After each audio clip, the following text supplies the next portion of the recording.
Hey everyone, Gill Gross here, and it is time for another mailbag where I answer your observations, your hot takes, your questions, and ultimately your comments about tennis or anything else I posted on the YouTube community tab. And for the very first time, after launching our Monday match analysis Discord, I also got plenty of awesome comments via Discord, which you can join with the link in the description. And I think for these mailbags, I haven't quite decided exactly how I'm going to do it from here on out, but I'm going to continue to look at the YouTube community tab, and I'm going to continue to look at Discord. And now there's two places where you can throw in your comments for the mailbag to commemorate that's not the right word. That's like something when it ends or dies. To celebrate the launch of the Discord, I'm going to start this particular mailbag with the Discord comments. And I picked a bunch out. This is also a mega mailbag because it's post-major. So I will go over an hour. I'm not sure how much over an hour I'm going to go.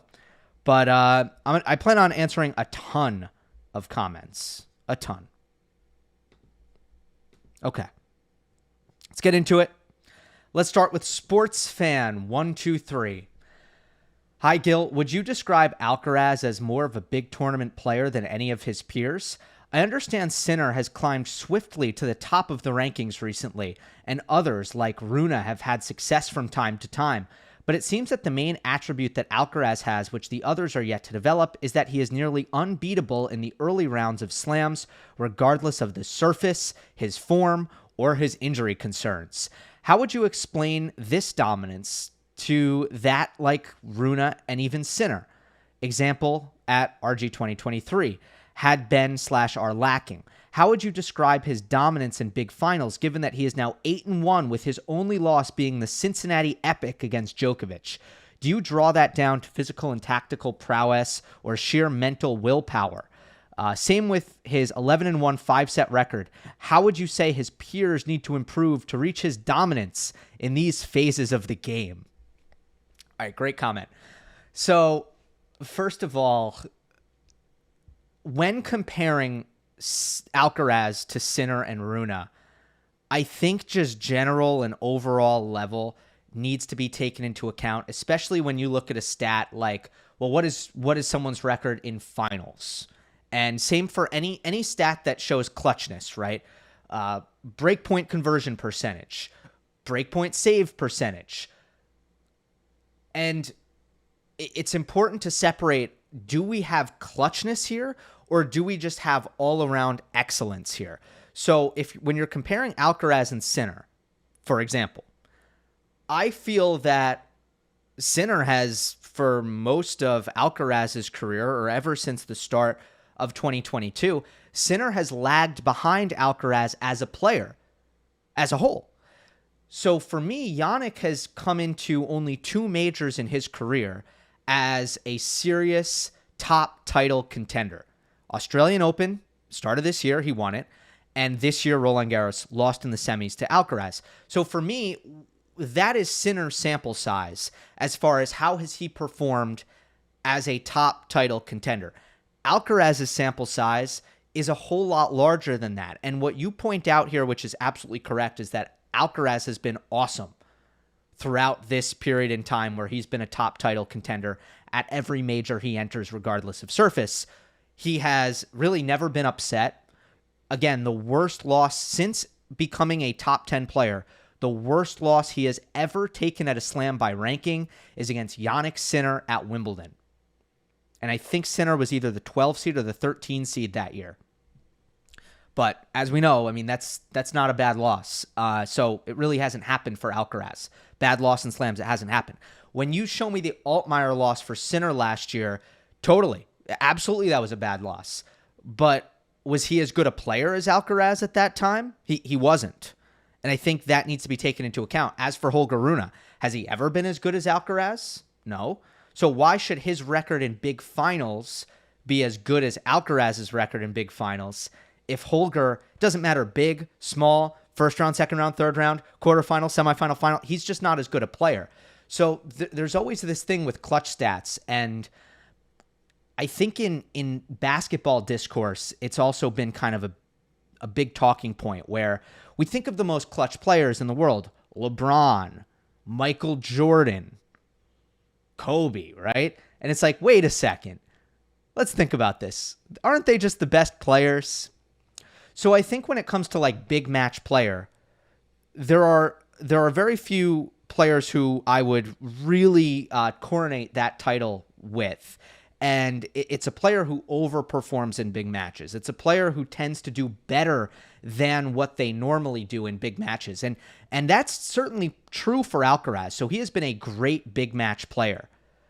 But it's really someone like Stan who, based on all of the data of his career leading up to, these big major finals that he's playing members of the big three against, like, Stan isn't supposed to win these matches. He's not. And he ended up winning 3 of them. That, to me, is more big match player quality, where you're overperforming. And then there's the other side of the coin, where it's like, if you look at Zverev's record against top 10 players in the latter stages of slams, it's a terrible record compared to what it should be, based on how good Zverev is as a player. Well, there we have the other way. We have a player who is underperforming under certain circumstances, and then you get to question, well, are they able to bring what they should be bringing to big matches? But that's what I would say about Alcaraz in comparing to Sinner and Rune. You got to be careful with those comparisons, in my opinion. Now, his 5-set record, 11-1, it's amazing. It's amazing. And let me kind of tell you why it's even better than it sounds. His last 7 5-setters has been against seeded players. Lowest seed among that sample size was Tiafoe in the U.S. Open semifinal in 2022, and Francis was the 22 seed. So we're looking at, 3 5-setters at the U.S. Open that year that he ended up winning. Beat Cilic, beat Sinner, beat Tiafoe. All really tough players. He beats Djokovic in the Wimbledon final, and then he wins back-to-back 5-setters to win Roland Garros here. He is not dragging players. He is not being dragged into 5-setters against players who he should be beating more easily. The 5-setter before that, Jan-Lennard Struff, first-round Wimbledon, nightmare matchup. Like, the only one here when I'm looking at it in recent times where Alcaraz played a bad match and should not have gone 5 was Albert Ramos Vinolas, Roland Garros 2022. That one should not have gone 5. He did not play well in that match. But other than that, I mean, you have the Tsitsipas win in here. So you have, let me count the top 5 wins. Alcaraz with an 11-1 record in 5-setters, and that includes 4 top 5 wins, and it includes well, actually, every top 10 win is a top 5 win, so it doesn't sound any more impressive. Point is, the 5-set record is even more impressive than it looks because he's been playing really good players in these 5-setters.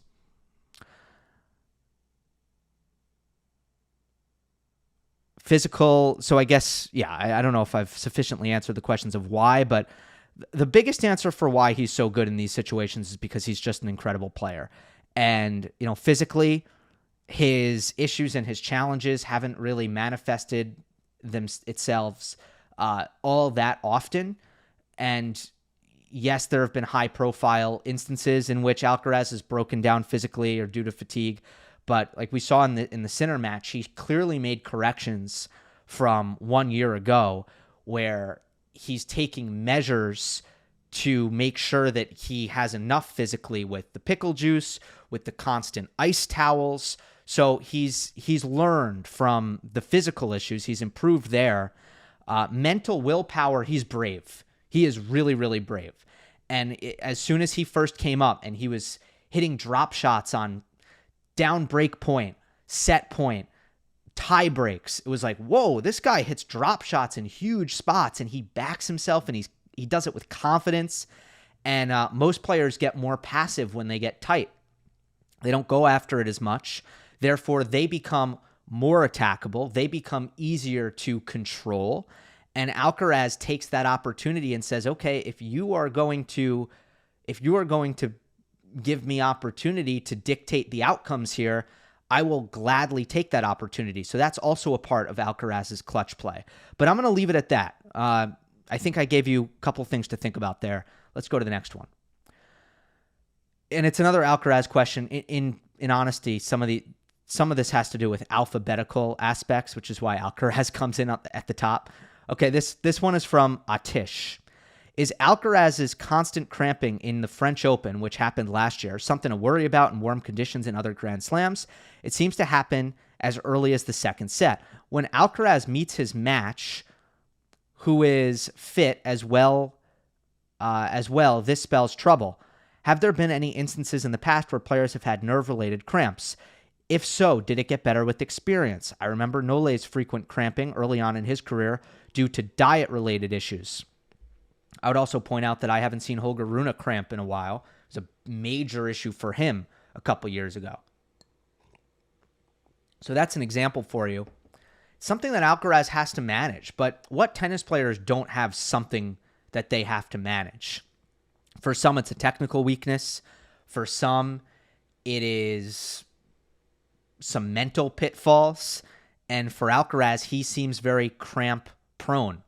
At the same time, he has the impressive 11-1 5-set record, as I mentioned. He has the record for most time spent on court for a major title winner, as I mentioned. And he just won back-to-back 5-setters to win a major, which is obviously hard to do at the end of week 2 in the grueling gauntlet that is a major championship. So if we're talking level of concern, I mean, how concerned can we possibly be about this? In my opinion, there's a real hard limit for the concern level that is possible to muster, if you're asking me, just based on the actual results and the fact that he did really seem to learn from what happened against Djokovic. And I think there were both mental adjustments made. Okay, we need to figure out ways to relax a little bit, to try not to have the nerves trigger the cramping. So figure out ways to relax, but also do things like constantly take in fuel, pickle juice, and ice. You know, he loves the ice towel now, which is a good call. Next one is from SJ. Hi, Gill. I've been a fan since, 2018 maybe? Not sure if you made vids in 2017, but I definitely remember watching the 2018 RG final breakdown. I'm so glad to see you thrive in the channel's continued growth. Thank you, man. And I've certainly seen you in the comment section consistently. 2018 RG final. I remember basically nothing about that match. I know that Nadal thumped Thiem, but it wasn't a very memorable final. So good for you for remembering that you watched the video, because I don't remember making the video. All right. My question is, Grand Slam finals are now worth 1,300 points. That means it's basically worth more than winning a Masters 1000 and a 250. Do you think that a Grand Slam final should be worth more than a Masters 1000 victory as far as a player's legacy goes? We already place so much emphasis on Grand Slams when assessing a player's legacy that it shouldn't be much of a logical leap, considering Slam finals are also now worth way more than a Masters 1000 title, right? Technically, a Grand Slam victory is now worth as much as an ATP Finals title with one loss in the round-robin stage. I think you meant a Grand Slam final is now worth as much as an ATP Finals title with one loss.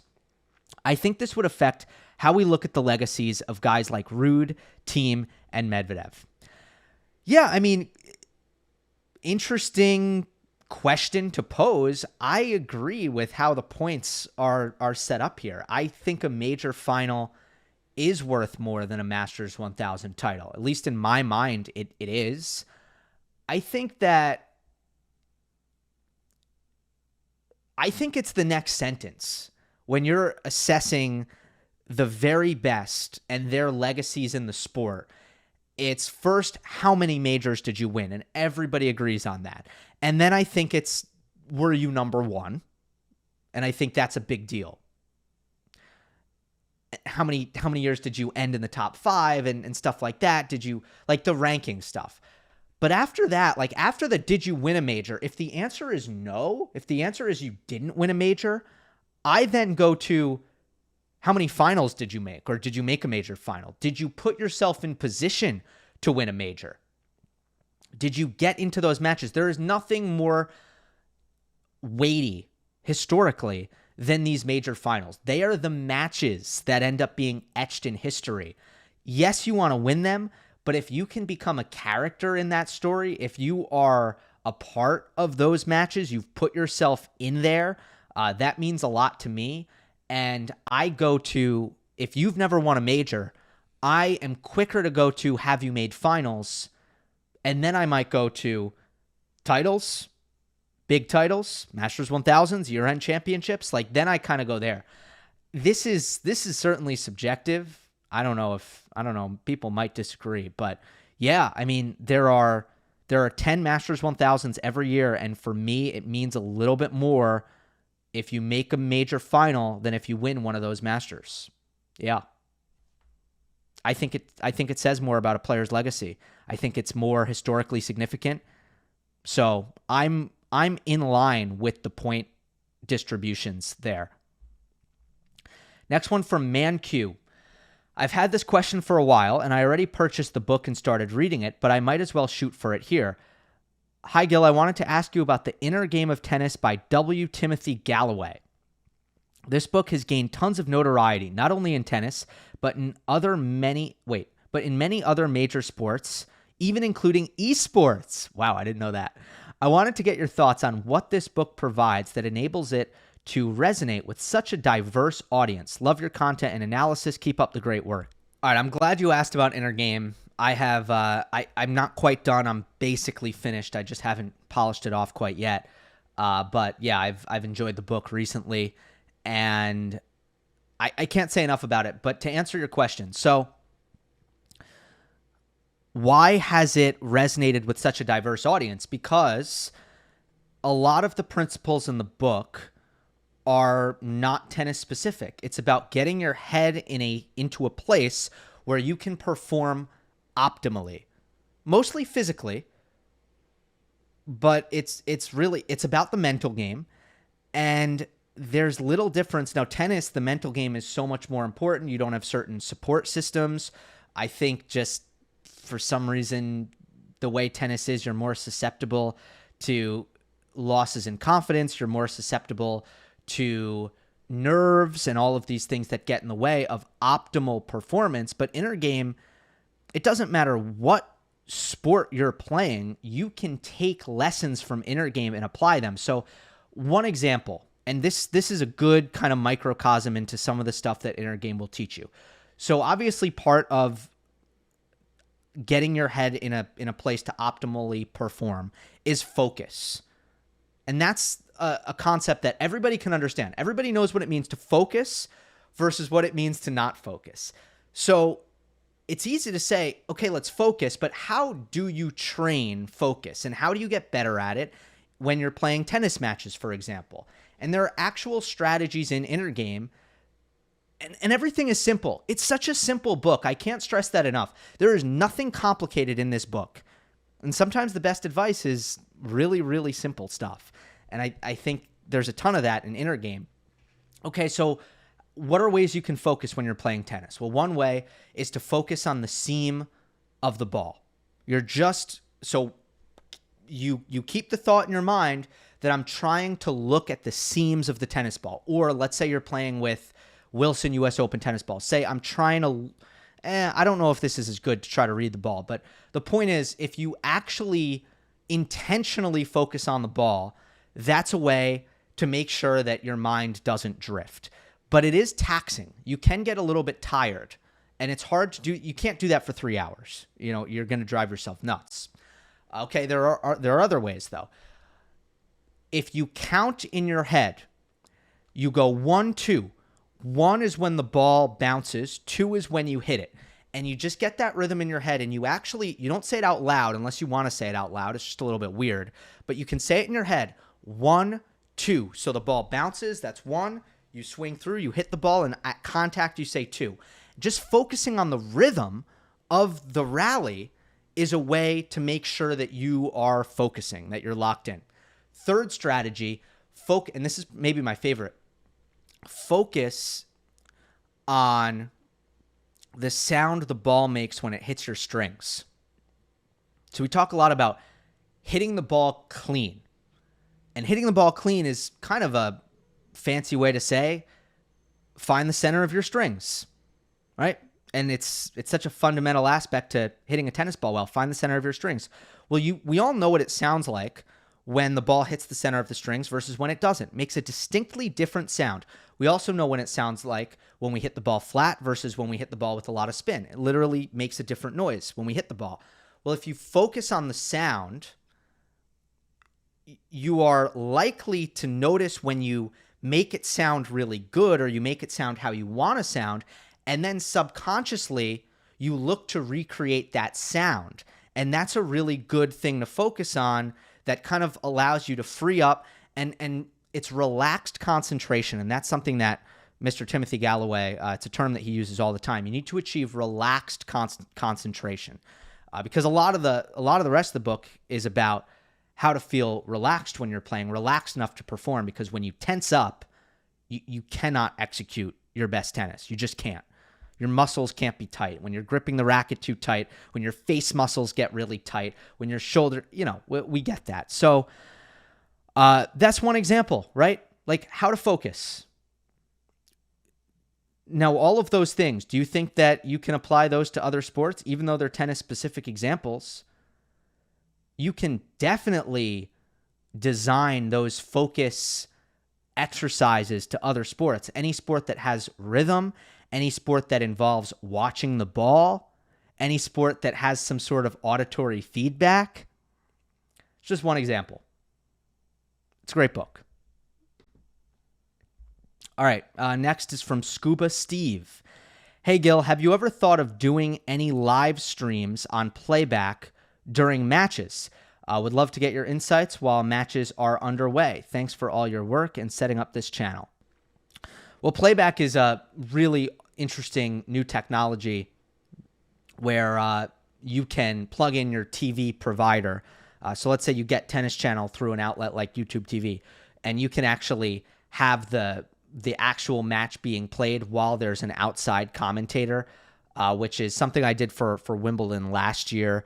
I'm not sure if I'm going to be able to do it this year, but outside of that, outside of playback specifically, I know that it's, obviously a big thing in tennis YouTube to live stream matches, except obviously you can't show the match, but you have like a Cam Williams or, Quality Shot.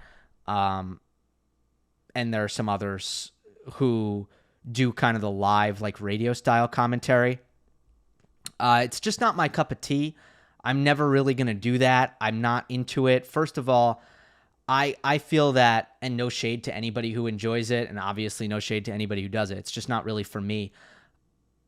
I like to hear the sound of the ball hitting the racket. I like to hear the crowd. I like to hear the umpire. I like to listen to the commentary when I watch a tennis match. I don't like to cut all that stuff out, and I don't really want the experience for myself or for others of a tennis match. I don't want the audio to just be my voice. I'm just not into that. I like the natural sounds of tennis matches way too much to give that up. And when I watch a match, especially if I'm going to analyze it afterwards, I like to hear everything, and I like to take notes and kind of be alone with my own thoughts. So that's how I like to watch matches, and I'm never going to really do live streams during matches, unless maybe playback is such a great product for other people that I would consider doing that if the right circumstances were there. But other than playback, I can't see myself doing it, at least on YouTube. Next one from JS. The Osaka-Swiatek match really got me excited about things to come in women's tennis. To this end, I have two questions about Naomi and would love your take on either or both.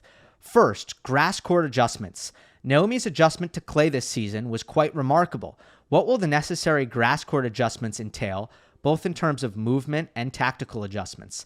Tactically, could she just get away with reproducing her hard court game on grass?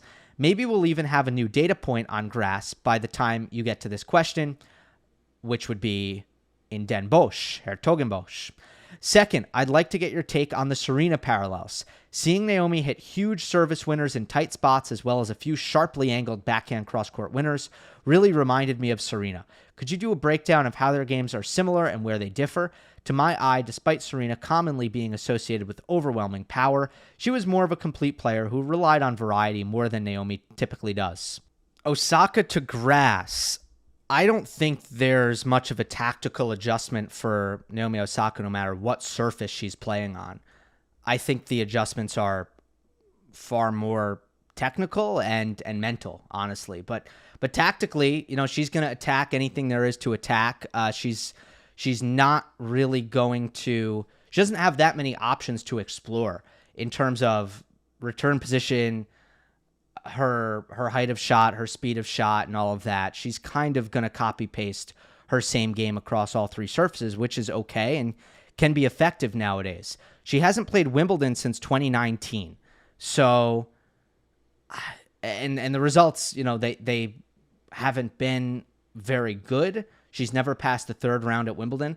That's surprising to me. She does have probably the best serve in tennis, and it's obviously a surface in grass that rewards flat hitting, rewards aggressive hitting. So there's really no reason why Osaka can't succeed on grass. She definitely kind of blocked herself mentally on the clay, and I wouldn't be shocked if a similar thing happened on grass where she kind of psyched herself out because it was different, and she had a little bit of panic and uncertainty in everything she was doing because she was less familiar with the surface. Wouldn't surprise me. I don't know for a fact that happened, but the point is that the adjustments that Osaka would be making are not tactical. They would be technical, such as the movement. It's a surface where you don't have as much traction, so you can't cut as hard, and you need to make more smaller adjustment steps. And when you decelerate, you often need to do so in a couple of steps as opposed to just one hard plant onto the court surface. I'm not an expert on grass court movement. I have never played on grass or trained it. So this is really just me relaying information from what I've heard from people a lot smarter than me on when it comes to this subject matter. There's also stuff that you do in the training room that is supposed to condition the muscles that you need to use more heavily for grass court movement. So there's stuff that you do in the gym that gets you ready for grass. And you also need to be ready to handle the low contact points. So when the ball is coming in lower on a consistent basis, again, there's a physicality to that, where you need to lower your center of your center of balance on a more regular basis. And not only is that taxing, but you need to make sure that your technique is holding up on those lower contact point ground strokes. So I expect for Osaka a lot of the work to be highly technical in that sense, not so much tactical, where she's going to basically play her game no matter what. The Serena comparison, I see a ton of Serena and Osaka always have, particularly with that beautifully fluid, flowy, loose, snappy, like natural rhythm serve. Like I just can't emphasize, just it flows like water, their service motions. So, and obviously they're strong and explosive and have a lot of fast twitch muscle with the way they accelerate their racket, both on the serve and ground strokes. So I've always seen a lot of them in each other. I just think Serena, particularly in her prime, much better mover than Osaka. And I think that's the biggest difference. You said variety. Maybe Serena in her ability to play more defense and to take the ball out of the air as often as she did, which she loved to do. If we're considering those things forms of variety, I could see where you're coming from. But for me, the biggest difference is the movement. Osaka has never been an elite court coverer, as Serena certainly was until late in her career. And if you kind of go to maybe an area that Osaka has over Serena, I do think that Osaka is at times a little bit more precise in her timing than Serena. Part of what's so breathtaking about watching Osaka hit the tennis ball is it's really not just about power or certainly not heavy spin, where I do think Serena played with more topspin than Osaka does. But Naomi will hit the ball flat, fast, but she will pinpoint locations, even on redirections. And I think her backhand is incredibly hard to read.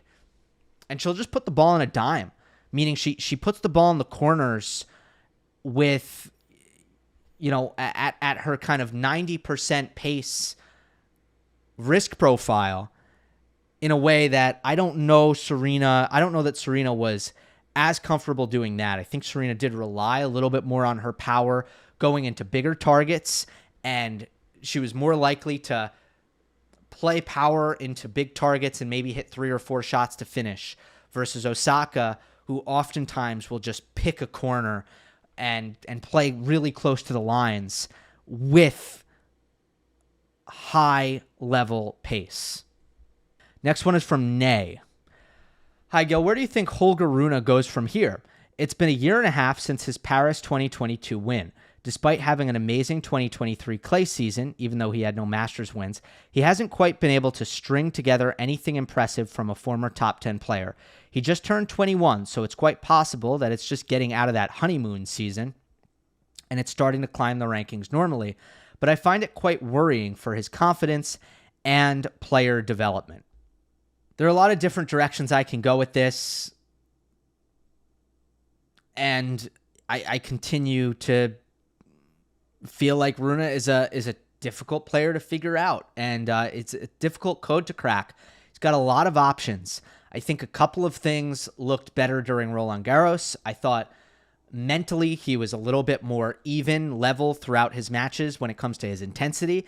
I think physically he was managing long rallies quite well. I didn't see a Holger Rune, which I've often seen in the last year or so, where he'll play a long rally on serve, and then he'll serve and volley on the next point on a second serve. And it's like, did you just serve and volley because you're tired from the last point? Because, that hurts you as a player. Or he'll just go for broke on the, 5th shot of the rally on his forehand and miss a ball because he's tired. So I thought he held up better physically and mentally. And now, obviously I want to continue to see that. But I think they need to look at the aggressiveness and just the consistency side and what Rune's identity should be as a player. Because my opinion is that he's been too inconsistent. He misses too much. And I don't think he misses too much because there are technical issues or because he is erratic in his technique or his footwork or his timing. I just think he is going for too much. So that's my opinion. And I think the return of serve needs to be looked at, because if you look at his break rate, it is in an unacceptable place, to be completely honest. He is among top 50 players in the last year. He is 47th in breaking serve. Ben Shelton has broken serve more. Nicholas Jarry has broken serve more. Hubert Hurkacz has broken serve more. Alexei Popyrin has broken serve more. Francis Tiafoe has broken serve more. The only 2 guys who haven't are Talon Griekspoor and Chris Eubanks. Holger Rune is way too good a baseliner. He moves too well. He hits his forehand too well. He hits his backhand too well. His break rate should not be that low. And for me, you have to look at the return of serve and the return position, and there needs to be, I think, radical changes and experimentation with that. I would like to see him, what he did at the clay court season last year, and I don't think he can do this on grass, so it's not a great time to look at this, but let's try moving to the back fence. Let's try that. But that goes against the whole kind of vibe and the ethos of how Rune has been trying to play recently, which is I want to take the ball earlier. I want to hit the ball harder. I want to take as much time away as possible. I want to make my opponents uncomfortable. That's been the way that he's been playing. So at a certain point, they need to decide, and maybe that'll end up working for him and he's going to win slams that way. And then I'll have to say, never mind, he was right. His coaches were right. I was wrong. But we'll have to see, because right now that's my take on it. And I just think he needs to dial things back in a big way. Maybe not in a big way. Small adjustments, baby steps, but dial things back. I'm patient right now. He's still very young. He's still in a good position. You don't want to see him stagnate for a long time, though. You do want to see the improvements being made. And in the last year or so, hasn't been a great year as far as progress, at least in results. So if that stretches out to 2 years, 3 years, now we're in a place where you look at a player like Felix Auger-Aliassime or something like that, and you're concerned, right? You're concerned that it isn't getting better quickly enough, even if at a very young age it was really, really good.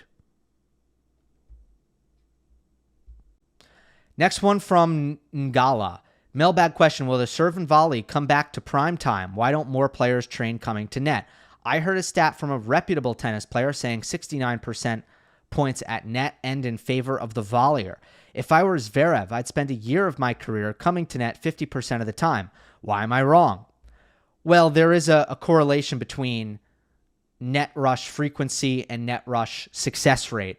If you're only coming forward when you have a huge advantage in the point, of course your percentage of points won is going to be higher. Whereas if you're forcing your way forward on a very consistent basis, it's going to drive down the success rate. Will serve and volley come back to prime time? I think it depends what the trend of return positions are or what they continue to be. Look, serve and volley went away for a reason.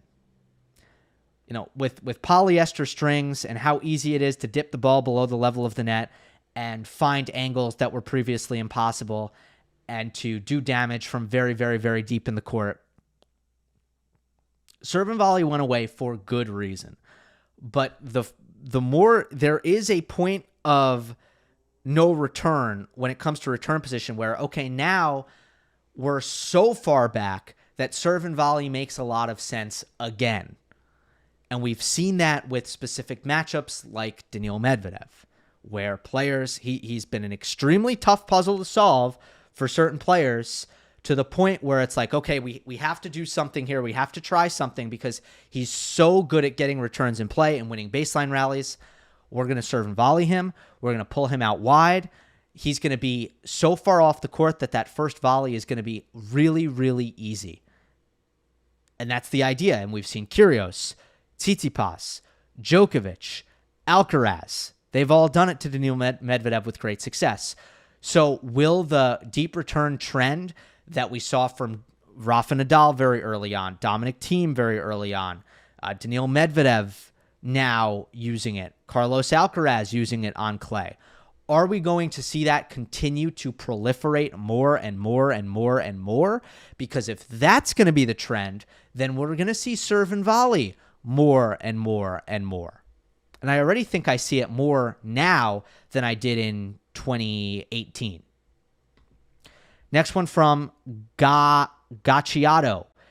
Hey, what's the best example you can remember of a high-profile match that was decided not by an execution or fitness difference, but by a masterful tactical performance by the eventual winner? In other words, what was the foremost example of a tactical masterclass in a high-profile tennis match that comes to mind for you? Personally, I might nominate Novak's surgical dismantling of Tsitsipas in the 23 Australian Open final by choosing to go into his forehand with pace instead of peppering the backhand like most other players would.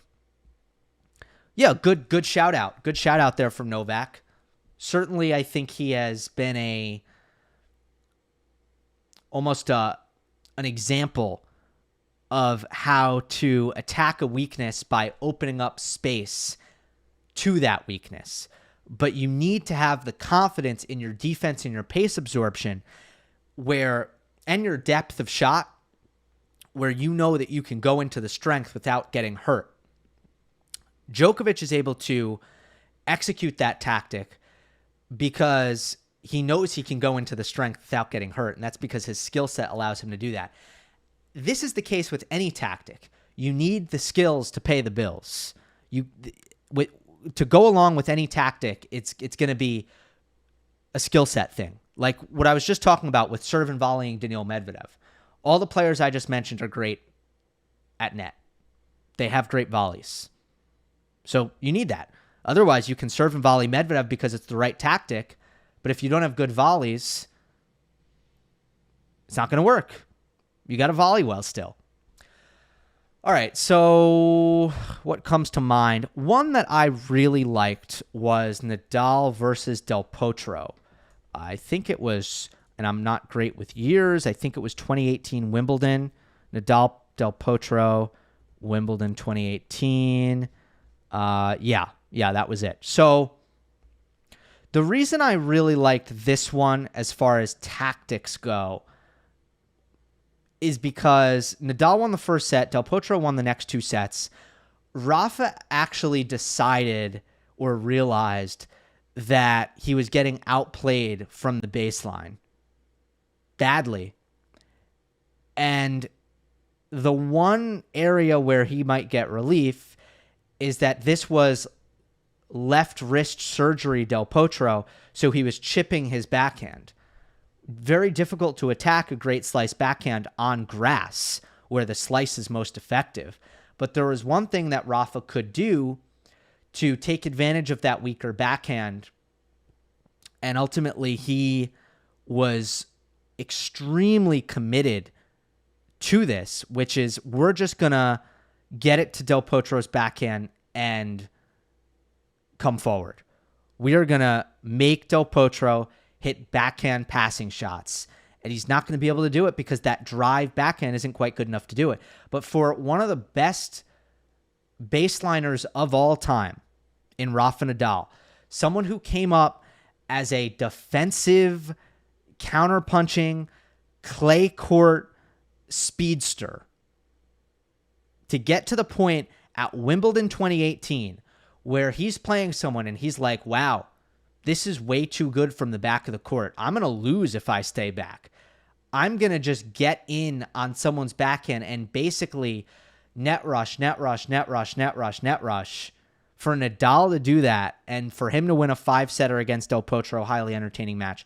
It's one that always stuck in my head, where it's like, even if you're Nadal, sometimes you need to recognize that you're not good enough from the baseline and you might need to go to something, a play style that you're a little bit more uncomfortable with. So that was one. I'll also shout out Djokovic again because I just talked about the serve and volley stuff with Medvedev. Nobody was doing that to Daniil until Novak did it in the Masters 1000 final in Paris-Bercy after Novak lost that U.S. Open final to Daniil in 2021. So that was clearly something where the locker room saw that, or the coaches saw that, and Novak kind of opened up Pandora's box. And everybody realized that that was a really good option against Medvedev, and everybody else started doing it. So, next one is from Jari. Hey, Gill, I have a question about the Tennis Hall of Fame. I am from Europe, and I have spent 30 years being a tennis fan without knowing such a thing exists. However, since I listen to tennis podcasts, I hear it being mentioned quite frequently, at least among American podcasters. So I wonder if this is an American thing. I would be thankful if you could explain shortly what the Hall of Fame is and what it means to players and fans in the United States, and if it has any importance beyond a symbolic one. Thank you for the great content. This is funny. This is a good comment. Yeah, it's an American thing, but I don't think Americans even realize it's an American thing, because in the U.S. we have 4 major sports: football, American football, baseball, ice hockey, and basketball. And in all four of those sports, the Hall of Fame is the way you honor. They are the preeminent museums of the sport. But it's not an ordinary museum where it's just like, this is a place where we get to look at the history. It's a museum where you are granted entry into that museum if a group of esteemed voters deem you worthy. And then every year there's a ceremony. In tennis, the ceremony is in Newport, Rhode Island at the International Tennis Hall of Fame, which is a great place. Again, it is a museum that honors the history of tennis. And by the way, Newport, Rhode Island, what a place. Amazing place. You should visit it. So much fun. So every year there's a Hall of Fame induction class. And it's any player who got enough votes ends up getting inducted into the Hall of Fame. They get a plaque. They get a statue. They get to make a speech. There's a big ceremony. And then they go into the Hall of Fame. And there is really, I think there are three major goals for most players in the major American sports. First of all, it's make the pros. Once you've made the pros, it's win a championship. And then after that, it's make the Hall of Fame. If you're a truly great player, the way that you are anointed, the way your legacy is marked and stamped as you are an all-time great, is you make the Hall of Fame. So they've made that in tennis. Is it an American thing? Yes. But what I will say is it's a good thing. Like, I'm into it. Now, I recognize in tennis, it's not as meaningful to fans internationally. And I don't think a lot of the players who are inducted into the International Hall of Fame grew up as a kid dreaming of being inducted into the International Tennis Hall of Fame.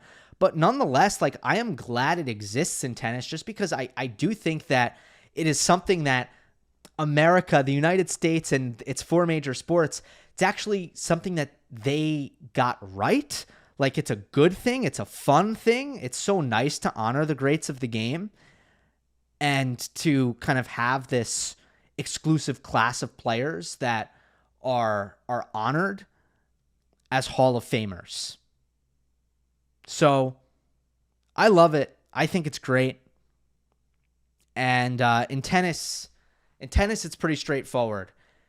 If you don't win a major, you're probably not going to get in. If you win one major, you're an in-betweener. There's going to be a lot of debate. And then as soon as you win two singles majors, you're probably going to get in. Next one from ROL. I don't even know how to pronounce this. Anyway, I'm very confused about what's going on with TV and streaming rights for tennis. I understand that NBC and Tennis Channel are both losing the French Open for at least the next 10 years. As a broader trend, do you see tennis getting easier or more difficult for U.S. audience to access? Also, why is it so difficult to obtain access to past Slam performances, either through streaming or old school CD? There are a lot of matches from the last 20 years that I would love to see again. YouTube selections are limited. If I'm missing some avenue for accessing them, please let me know. No, I don't know of a way to access them. But I think in general, it's difficult to access old sporting events. Like, in general, I don't know. I just don't really know of a lot of like big archives, except for MMA, actually. MMA has like the UFC has its own streaming platform that maybe went over to ESPN Plus. I'm not sure, but they used to at least have a library of basically every fight that's ever happened. But other than that, I've never heard of a lot of really great archives in sports in general. But let me answer your question about TV and streaming rights. So, first of all, full disclosure, I'm partial to Tennis Channel. Obviously, I'm sad for the company, sad for my colleagues who have poured their heart and soul into covering Roland Garros as best they possibly can and doing a great job of it. And it's a sad thing for Tennis Channel and obviously for NBC and our friend Noah Eagle, of course. But objectively speaking, does this move make tennis and the French Open easier to access? Well, yes, it probably does. First of all, it's consolidated onto one network instead of multiple. That in itself improves the ease of viewing. As far as streaming goes, it moves from Tennis Channel Plus and Peacock, Tennis Channel Plus and NBC streaming platform Peacock, to HBO Max. Now, HBO Max is, I don't know this for a fact, but I would bet a lot of money that way more people have HBO Max than Peacock, because as far as original programming is concerned, in my humble opinion, HBO blows everybody out of the water. They come out with the best shows and the shows that everybody, feels like they need to watch more often than not. So because of the entertainment side of it, HBO Max, it's just a lot of people have it. Certainly compared to Peacock. Again, there's a small chance that I'm wrong about that, but I don't think so. So the streaming side of it is easier. Also, Warner Bros. Discovery, which is the parent company of TNT, they also have True TV and they also have TBS. And I know for a fact that True TV is going to be involved. So there's going to be multiple options for American tennis viewers where you're going to get to toggle between channels, TNT, TBS, True TV. I don't know if it's going to be 3 wide at all times, but I know it's going to be 2 wide at times. So it sounds on paper like Roland Garros moving forward, and this is throwing aside who the on-air talent is going to be, what the production is going to look like, and all of that. Just in terms of accessibility, it looks like it's going to be better for the next 10 years than it was, objectively speaking.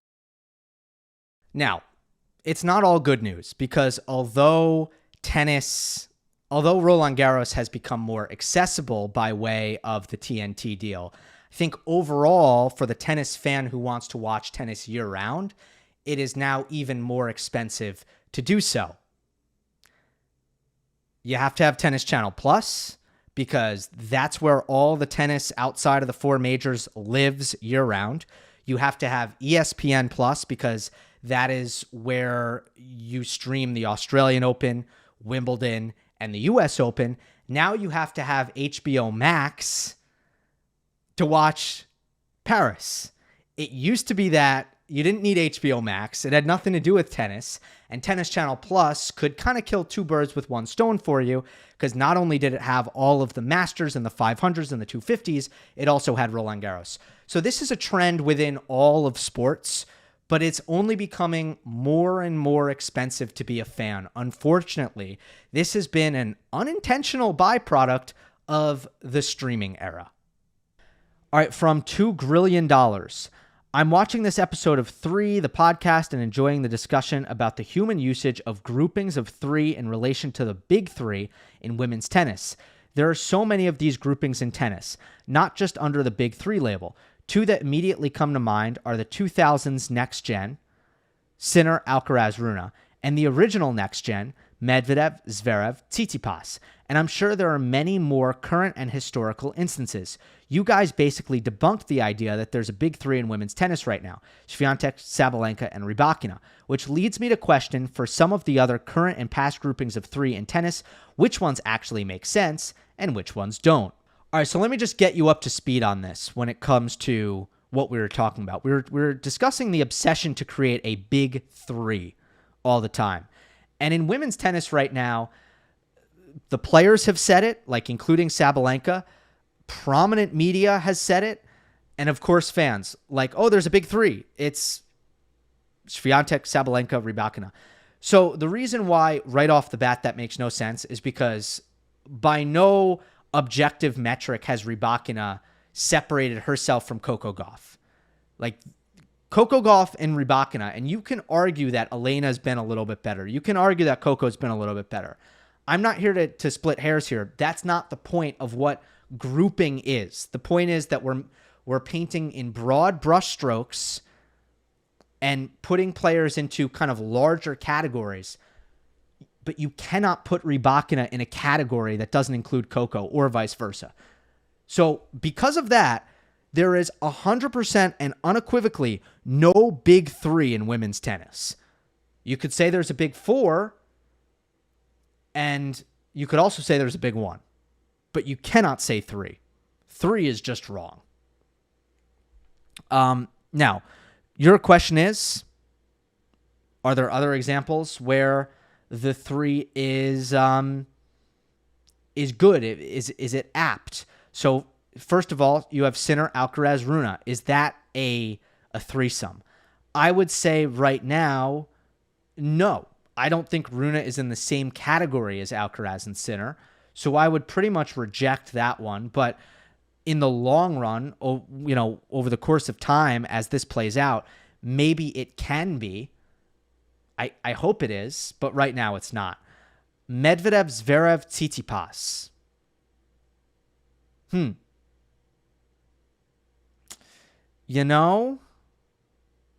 It's more of a thinker.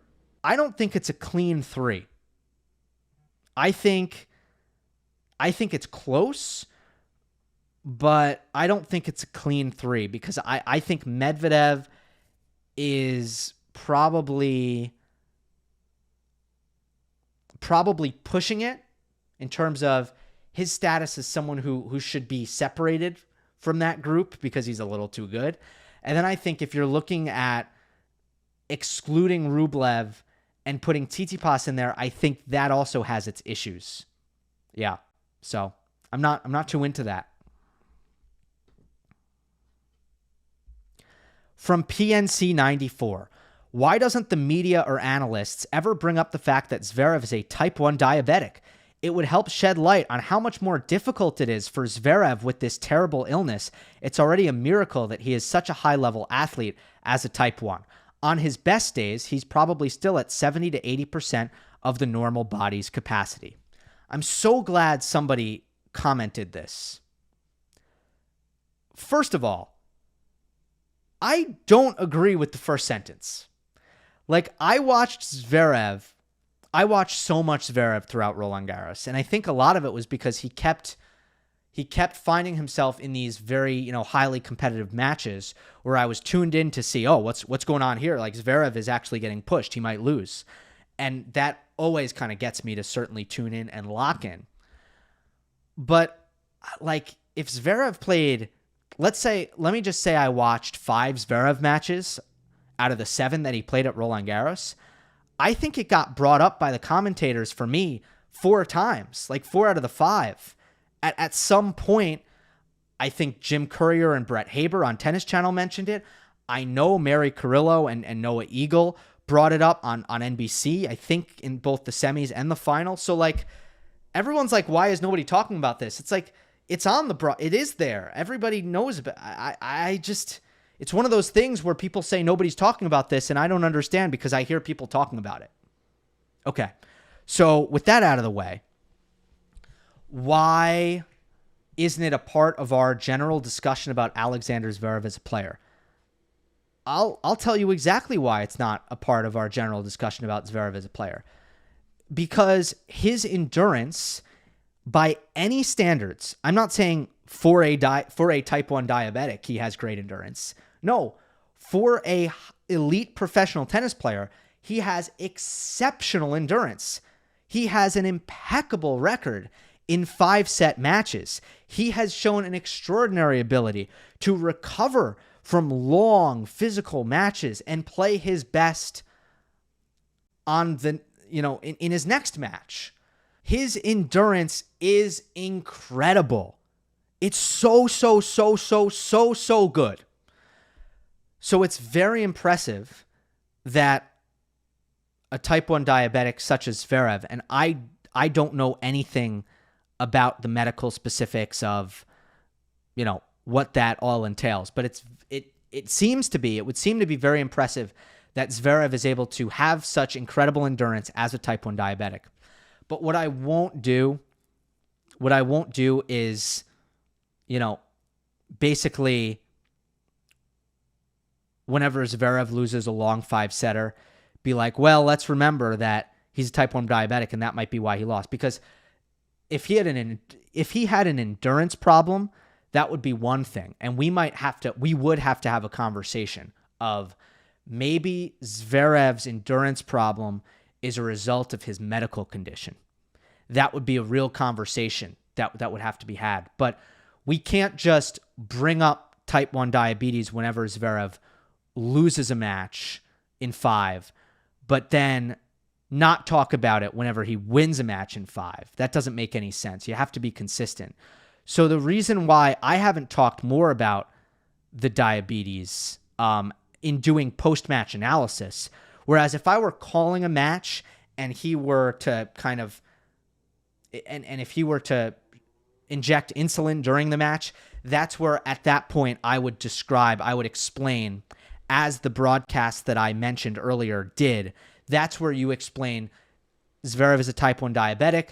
The tours changed the rules. They now allow him to inject insulin at the change of ends. They used to make him go into the bathroom to do it. Great rule change, common sense prevailing there. And that's where you kind of talk about it. But if I'm going to do post-match analysis, I am going to look at Zverev as a player who has exceptional endurance. I am not going to look at Zverev as a player who has compromised endurance due to type 1 diabetes. If I did the latter, it would be totally disingenuous, and it would be ignoring what I'm seeing on the court.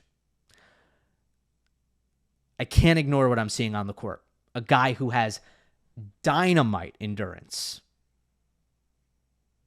But, inspirational, right? Because if you have type 1 diabetes and you are, if you're a young person, hopefully Zverev serves as an inspiration in the sense that you know that your condition may not limit you, and athletically you will be able to achieve potentially great things at whatever level you're trying to compete at. That might be the youth recreational level, the college level, the pro level. Zverev shows you that it is possible, which is a great thing. And that is the main argument for talking about the type 1 diabetes on a regular basis. I don't think there's a great argument for involving it in analysis of Zverev's win-loss outcomes. The only thing that I'm going to evaluate is his endurance, because I'm not going to get all medical scientific here. All I know is Zverev has great endurance. Next one from Johnny P. Question, why has Zverev never reached the quarterfinal at Wimbledon or better, considering he serves out of a tree and his backhand is suited to grass down to a tee? Is it a mental thing, movement issue, less time on the ball? Look, two things. I think the height of bounce. He's much better from a high contact point. He's much worse from a low contact point. And the second thing is aggression levels. You have to change direction often from the baseline on grass. If you're not redirecting down the line, you're really putting yourself at a disadvantage. I think Zverev has played too passive and too much in the cross courts. And when he goes up against a really good player, and most of his losses at Wimbledon, even if they're lower ranked, lower seeded players, they have been against high quality grass court players in particular and players with good offensive repertoires. Those players have been able to hurt and damage Zverev in neutral baseline rallies. So again, Zverev he's been too passive, and he's on a surface where he's not going to move as well and he's not going to defend as well.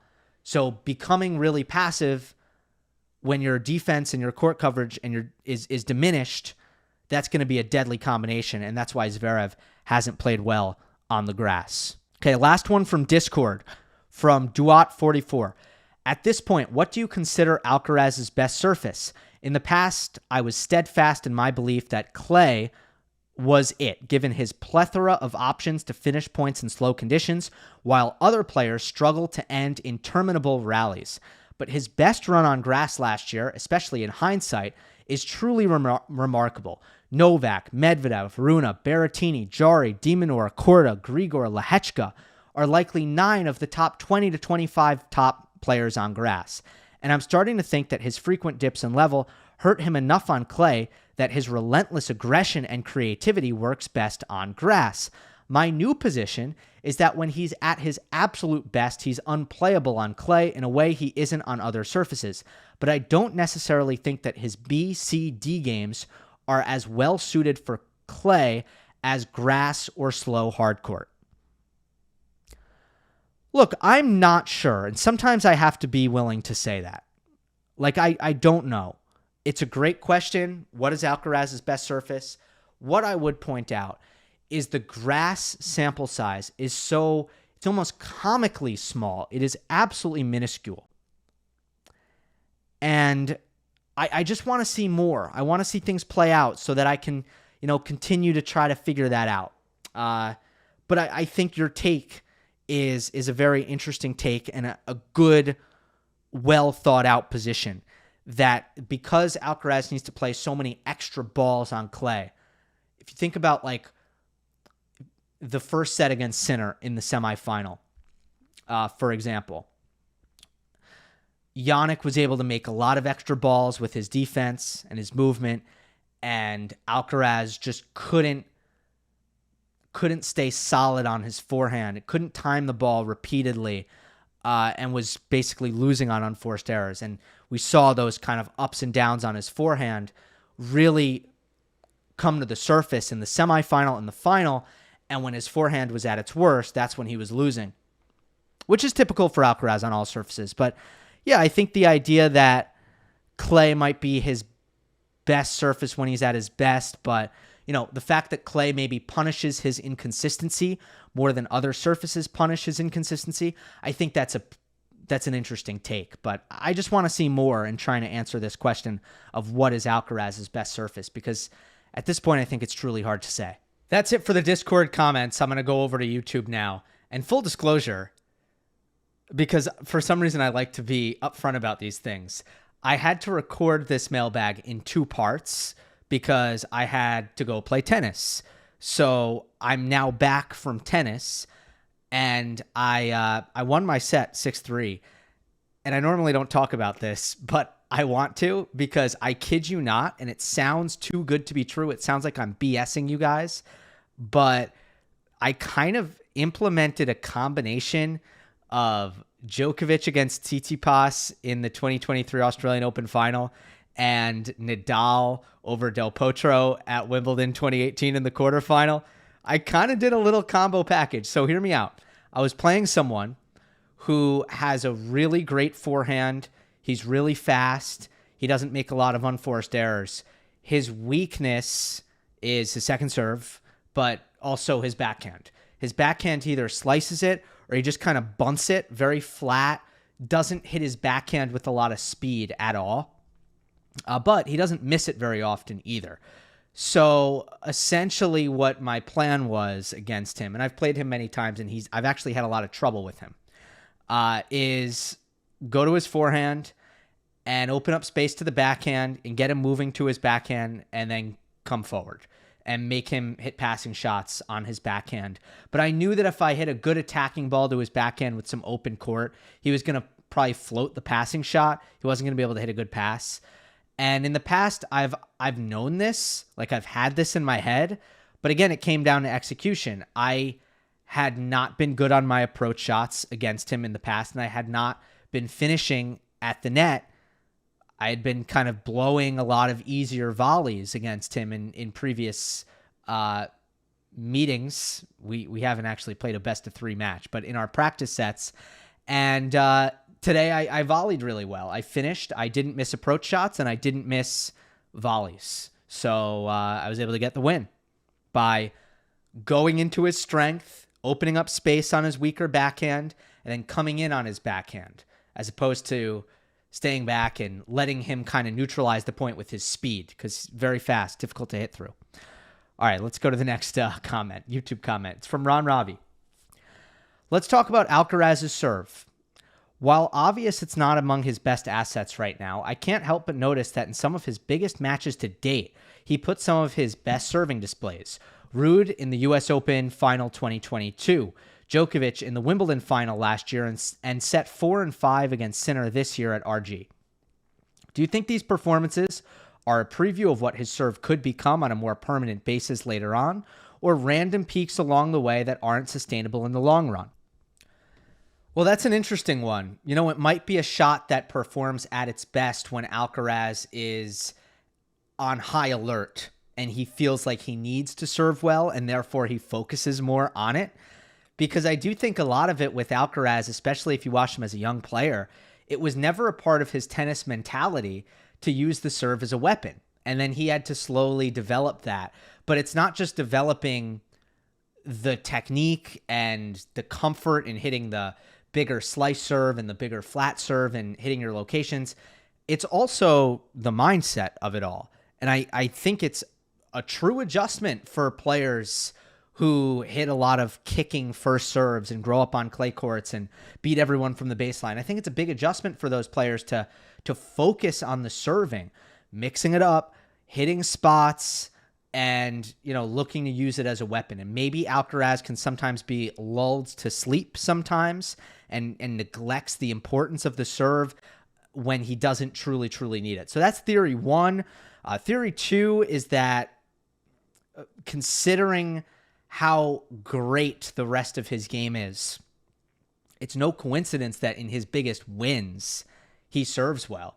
Because if he serves well, he's so difficult to beat. But I wonder if we put a microscope to his losses against Zverev at the last couple slams, or his loss against Medvedev at the US Open last year.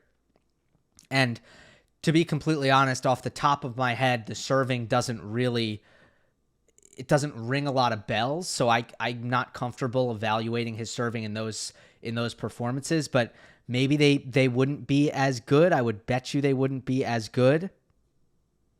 And therefore, it's a little bit of a sample bias because we're taking his big wins. But it is still a really good observation. And I did look at some stats when I read this question. I just pulled up some stats and I tried to find something, and I didn't really find anything other than this. If you look at Alcaraz's best first serve percentage matches in his career at tour level, you're going to see that he has won basically every time he's served over 72%. He is, and I didn't count, but it looks like he's 30-1 or something like that. But the best percentage he's ever served in his career, he lost the match. Pause for suspense. Novak Djokovic in the semi-tour finals, semis last year, ATP finals semifinal. Alcaraz had his best percentage ever by a lot at 83.9%. Next highest is 80.9%. And Novak beat him 6-3, 6-2, broke his serve 3 times. That's insane stuff. And then Novak crushed Sinner in the next match. I mean, Novak played so well in Turin last year in those last 2 matches. It's absolutely incredible how well he played. I do think that's probably at this stage in his career, though, especially stacking him up against his competition right now at the top of the game, his best conditions, but still. Next one is from Dave Owen. Hi, Gil. Love your content. Appreciate your hard work. Thank you. Appreciate that. My question is, had the women's final finished 6-3, 5-7, 7-6, would there still be this debate regarding equal pay? Well, no, of course there wouldn't, right? The debate comes up when the men play a really long final and the women play a really short final, and that's where the debate comes up. I think it's a really, really weird perspective, to be honest with you. At the end of the day, if you're taking a fully capitalist argument, which I think anybody who questions equal pay is certainly going to position themselves as taking the capitalist side, right? Well, capitalism would suggest, however much revenue you bring in, that's how much money you should earn. So there should be a correlation between how much what your value is and how much you earn, right? And what your value is or how much revenue you bring in has no correlation to length of match, and therefore I just don't get this angle. I think there are other angles. If you are looking, like if I were to be forced to write a dissertation on why the men should be paid more than the women, match length would not be a part of it. I'm sorry. And I understand, like, I get why it's like an easy thing to put them next to each other and be like, look, the men are working for longer. But it's like, this is not an hourly thing. That's not how this works, right? Let me give you a quick example. The Summer Olympics are coming. 2024 Olympics. Swimming. Swimming is very, very short. Track, very, very short. But the ratings, especially for swimming, none of the summer sports rate higher in the U.S. than swimming, and it's not even close. Now, maybe it's because there have been some American stars, Michael Phelps, Katie Ledecky, but swimming does the best ratings. What's more valuable to NBC? Swimming or, I don't know, badminton, table tennis? It's not even remotely close. But the badminton matches, I assure you, takes longer than however many meters the swimmers go, because that's over in like 3-4 minutes. And it's probably, despite being 3-4 minutes long, it's the most valuable property that NBC has when it comes to selling commercials. Now, duration does matter in TV. Obviously, if you can sell more commercials over a longer period of time, that does equate to value. So you do throw that into the equation. Don't get me wrong. But the idea that there is a 1-to-1 between value and length is not true.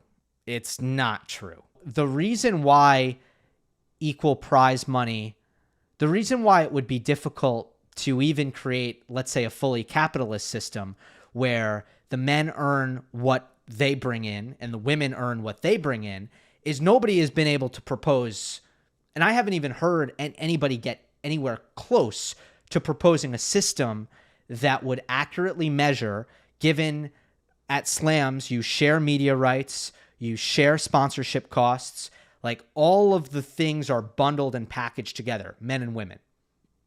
When you sell a sponsorship, okay, here's an example. When Roland Garros went to the negotiation table and said, how much money will you bid, Tennis Channel? How much money will you bid? How much money will you bid, TNT, NBC?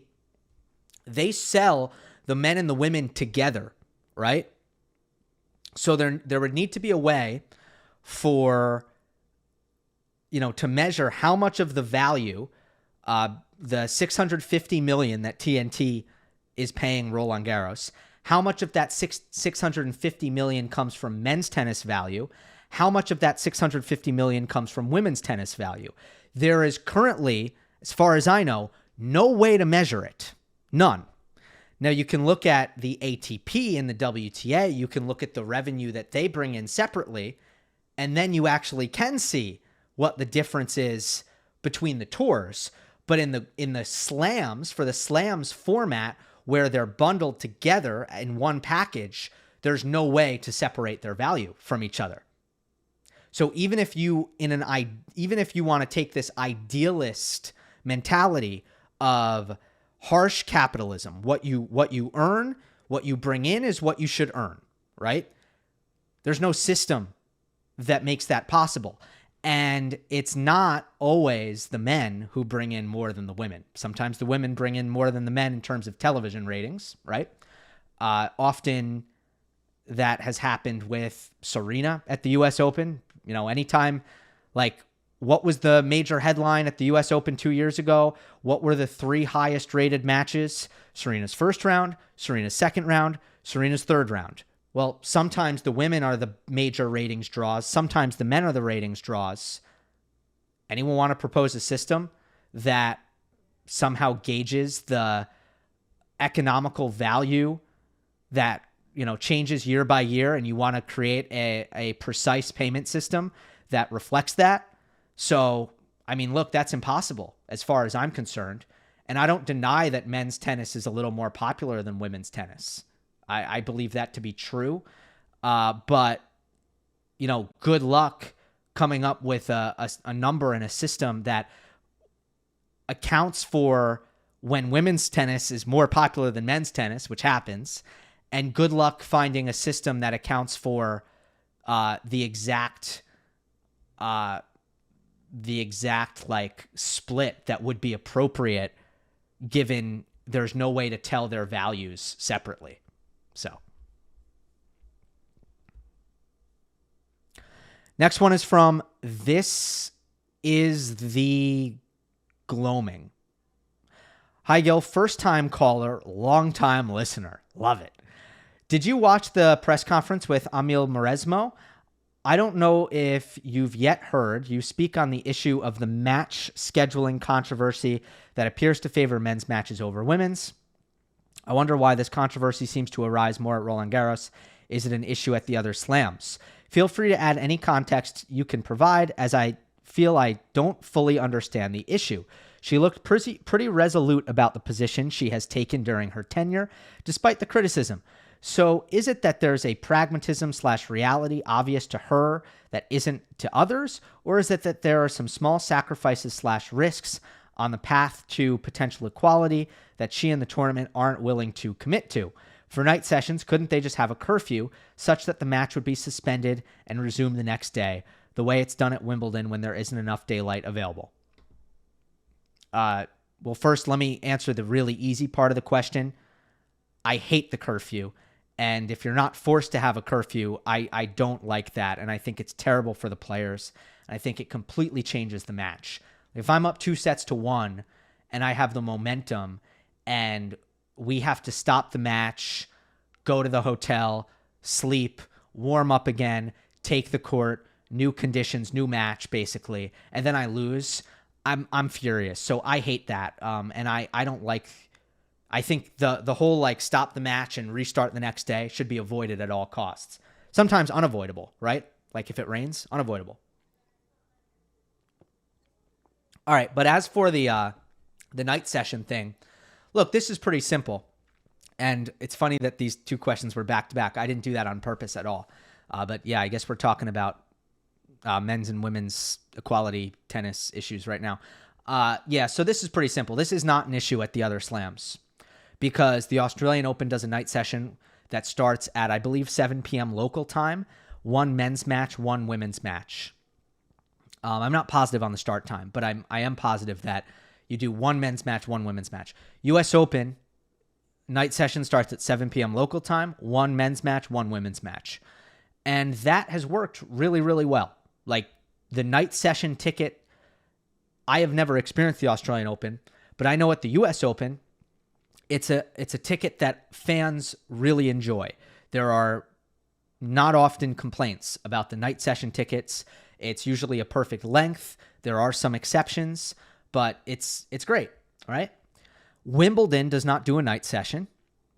They do 4 matches on one ticket, and that is the center court schedule. So they start late on center court, and then they do 4 matches. So 2 men's matches usually, 2 men's matches, 2 women's matches. So all of the slams are basically immune to having this issue. Roland Garros decided to start to do a night session, and they, I think, negotiated local TV deals separately for the night session, which I'm not really privy to the details on that.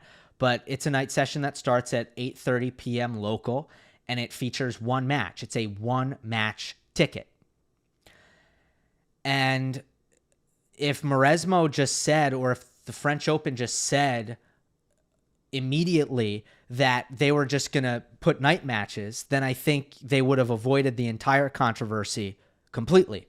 Like it would not have been a controversy, I don't think, if they just said, yeah, we're going to do one-ticket night sessions, and because we don't want to just sell a one best-of-3 match night session ticket, we're just going to put men's matches. And I actually think that, it's true. To put a women's match, a best-of-3 match on a single match ticket is pretty dangerous. You could have a situation very easily where you're having people paying a pretty dime, and they're getting an hour, 20 minutes of entertainment.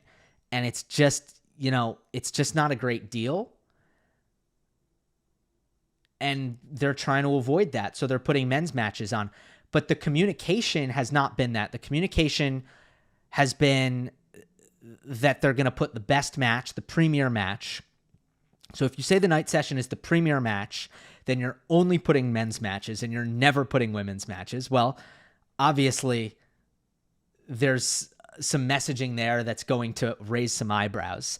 And then the second issue is that after last year, Mauresmo said, we're going to do better when she was asked about this. And then they did worse because there was one women's match last year and there were 0 women's matches this year. So why are you saying we're going to do better? Like, just get your messaging in order, and then you will avoid a lot of the heartache that you're experiencing. But ultimately, a single match session at a major tournament, a single match night session, is stupid. It's just stupid. So, I mean, I don't think it's a good deal even for a men's match to buy a ticket and to only get to see one match. I just don't. And I don't see the reason for it. And the U.S. Open seems to be doing perfectly great. Australian Open seems to be doing perfectly great. Wimbledon, perfectly great. French Open, it's like ridiculous. Center court, half the time we're waiting 3 hours for this night session match to start. And then it's one match. And, you know, I don't even like the conditions. I think it's too slow. So there's nothing about the night sessions that have really been ideal at the French Open. But I also understand the whole best of 3, best of 5 issue if you're going to put a match on one ticket, one match on a ticket. You know? The lesson here is don't do that. Put 2 matches for the night session and start it earlier. This is not hard. Like, especially because the US Open and the Australian Open showed you how to do it. They said, here is how to do a night session. And Roland Garros said, nah. From Taranthatha? Hi, Gil. Recently discovered your content. As a relatively new tennis fan, having been a casual fan for years, I wanted to get your view on whether you think there is too much or too little tribalism in tennis. Having been a football/soccer fan my whole life, it's a strange feeling came over me when Sinner, my favorite player, lost in the semis to Alcaraz. The reason was strange for me was because I'm used to experiencing the tribalism and hatred for the other team when I watch football. However, when Sinner lost, I was sad but didn't have any negative energy towards Carlos, as I love him too. Just wondering if you can speak on the element of tribalism you get from other sports and whether it is a positive or a negative that tennis doesn't seem to have it. This is funny that you say this because I would have never said from my point of view that tennis doesn't have a lot of tribalism. But that's my point of view. You're coming from a point of view having been a football fan your whole life, and you feel like with tennis, the temperature is dialed down several degrees, and you're probably / definitely right. But for me, I don't have as much of a reference point, at least not as someone who is, a front-facing media or internet personality. And therefore, I feel like there's plenty of tribalism that I'm dealing with all the time. You want passion. Passion is good. You want people to care. Does tribalism sometimes lead to logic going out the window and emotions getting the better of the general opinion? Yes, all the time that happens, but at the end of the day, it's sports. Okay, this is not this big, serious, important thing. So if somebody has an issue with Alcaraz getting coached a lot, let's say there's tribalism there, and because of tribalism, folks say Juan Carlos Ferrero and Carlos Alcaraz, the constant coaching, it's terrible. They should be ashamed. It's hard, right? Like if someone is going to go there, look, do I think that that's like a super sensible way to look at it? Not really. Even as someone who's against on-court coaching, I don't think it makes any sense to resent Alcaraz or JCF for literally coaching when it's legal. But at the same time, passion is what makes fandom special. And I wouldn't want to take that away. But your point about Alcaraz and Sinner, You love Carlos. I mean, so does Yannick. And we see sometimes with rivalries, this was certainly there for Federer and Nadal, where the players love each other so much as friends that it's hard for the fans to really get at each other's throats because the players are kind of leading the way and setting the example. But we also saw for Djokovic, who was not as buddy-buddy with Roger or Rafa throughout their careers, the fans took that cue as well. And the fan bases, I don't think, really played as nice with each other. So it's interesting. I kind of like that tennis can go both ways. I think that's a good thing. From Skeg Artist. Hey, Gil, loved your Roland Garros content. Thank you. What do you think is the biggest reason players like Alcaraz and Sinner are able to win from behind in high-pressure situations, but players like Medvedev and Zverev tend to lose even when they are in the lead? Sinner came back from behind in his first slam final, and Alcaraz recovered from a 1-6 loss with a set point down in the second set to beat Djokovic in his second grass final, let alone at Wimbledon. How come they have such strong mental strength so early on, especially Alcaraz, whereas Medvedev and Zverev have been on tour for much longer and played more big matches? There are, I guess, a few layers to this. I mean, if you look at the circumstances in the Sinner-Medvedev match, Daniil physically was going to hit empty at a certain point, and he did hit empty. So that's not to take anything away from Yannick, but that certainly helped. And I think the context in a situation like that at least should be thrown out there and said. But Alcaraz and Sinner are very special mentally, very special. I think experience can be overrated. The more I observe pro tennis, the more I lean that direction. So you just gave one example with Medvedev and Zverev. You know, they now have some significant scar tissue with leads in major finals. Medvedev has lost from 2 sets to love up in 2 Australian Open finals. Zverev has lost from 2 love up in one and 2-1 up in another. So there's significant scar tissue there now. Is that experience? Yes, it's experience. That's bad experience. Bad experience, and I feel pretty strongly about this, bad experience does not help. Good experience helps. I think this is something that even parents and junior coaches get wrong all the time. They want their kids to always be playing with players who are better than them. They think in order for my kid to get better, they need to play with kids who are better than them. And then they end up losing and losing and losing. That's not...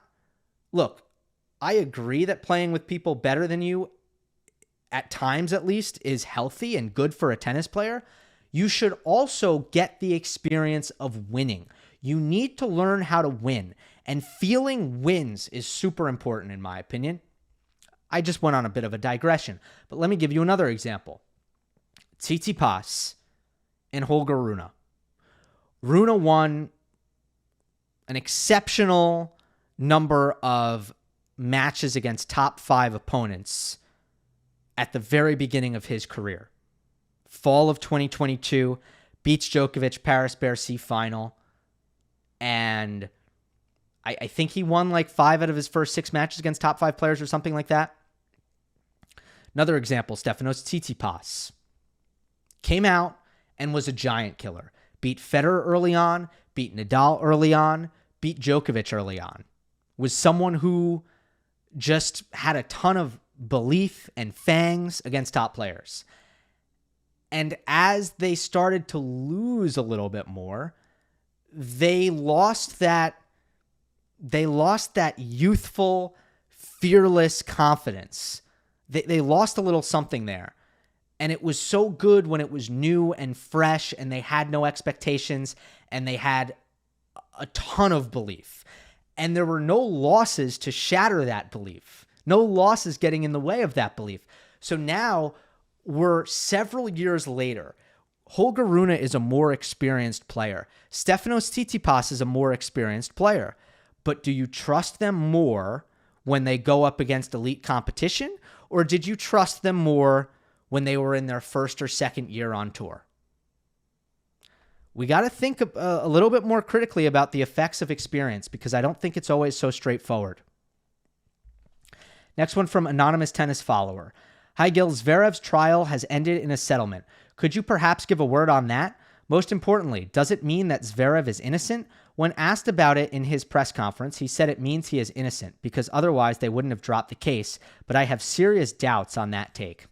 Yeah, as you should. It's a load of garbage, and I think it's pretty off-putting that Zverev said that, to be completely honest, because, yeah, it's a lie. I mean, the words of the court, so this is the court spokesperson, this is the person who speaks for the court, said, and I quote, "The truth remains open." The truth remains open. Not to mention, had the court not even said that, but I like to use that as a direct source, so it's not so that I can build a little bit of credibility in what I'm saying here. A settlement means no verdict. So there has never been a notion that a settlement proves innocence or that a settlement proves guilt. A settlement usually happens. It usually occurs when both sides fear losing. Because the court, as much as the truth is black and white, the justice system, unfortunately, it can't be black and white, and it's not black and white. It's a lot more like a sporting event. It can go either way. And usually when both sides are nervous about losing, a settlement looks like an attractive option so that both sides can get something. And neither side risks the ultimate failure, which is a verdict that goes against them. So if Zverev and his lawyers were 100% sure that they were going to be found innocent, why would you settle? Because you could save $200,000 and clear your name in a more significant way had you been found innocent via a verdict. So obviously the best outcome would have been for Zverev and his team would have been innocence. So why would you settle if you thought that 100% you were going to win the case? You settle if you fear losing. That goes for both sides. The prosecution too. They must have feared losing, or they wouldn't have come to the table with a settlement. That's just what settlements are. So I feel like it's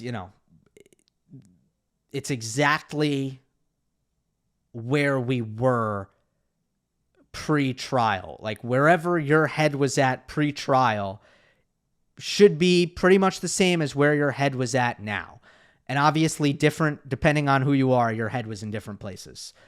So all I'm saying is like the trial never came to a conclusion. So basically it's as good as there being no trial because there was no verdict, period. Now somebody left a comment on Discord that I do want to address quickly. The comment itself was way too long to read for the mailbag. I couldn't even fit it in one screenshot. That's how long it was. But the question was basically, why should tennis media cover Zverev's domestic violence trial? Like, why should it be covered in tennis? And this person, they had the opinion that it shouldn't be covered. It's a very valid question that is very deserving of an answer. So you have pros and cons to each, right? Let's go through them. Let's start with if you don't cover it. If you take the position that despite Alexander Zverev being a public figure, a high-profile athlete, what he does outside of the tennis court should be private, right? And let's say you were to apply that logic to all public figures in the media and all athletes, right? You just let them do this stuff in private. You don't cover it.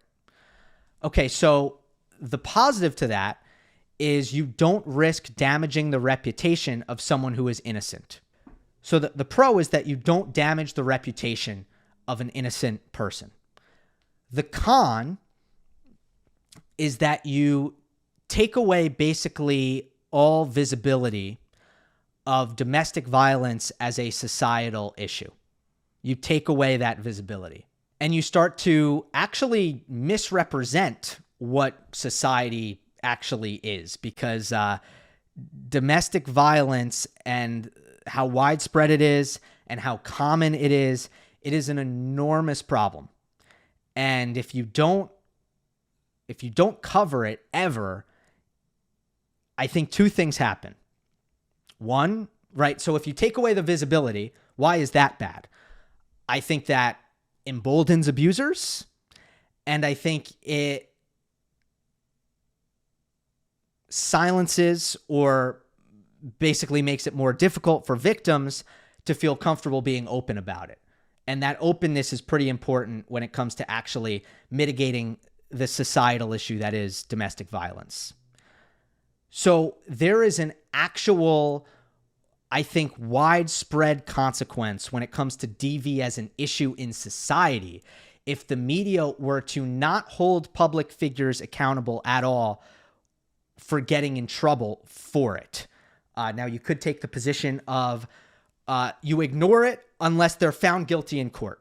So you don't cover it unless they're found guilty in court, and then you cover it. The problem with that for domestic abuse is there's probably, of all the crimes I can think of, certainly the violent crimes I can think of, there is no crime more difficult to prosecute in the court of law, because domestic violence, by nature of what it is done in a private place behind closed doors with no witnesses. That's what domestic violence is.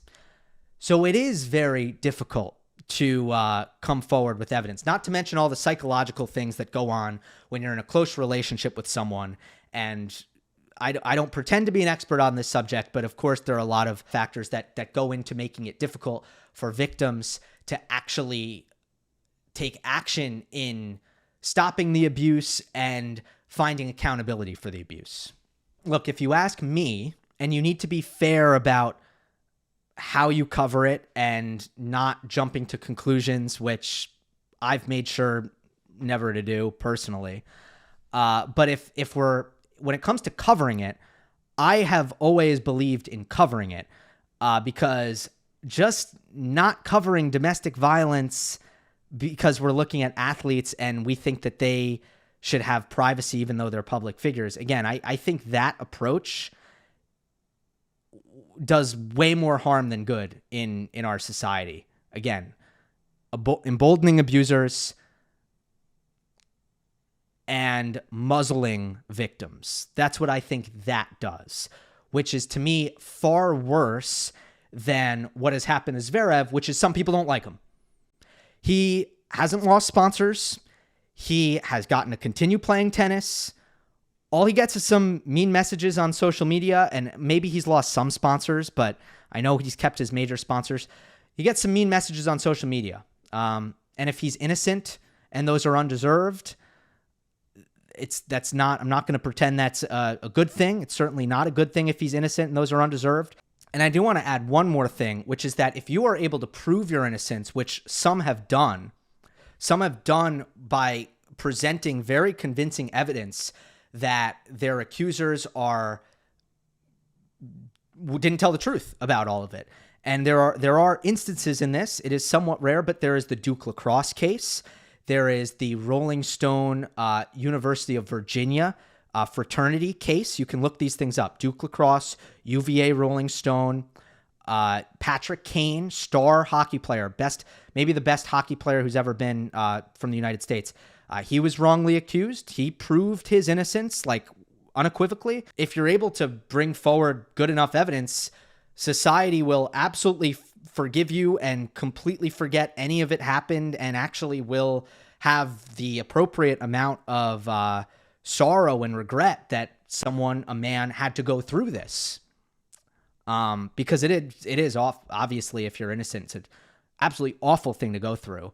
But, Zverev hasn't done that. All Zverev has done is, denied rather combatively.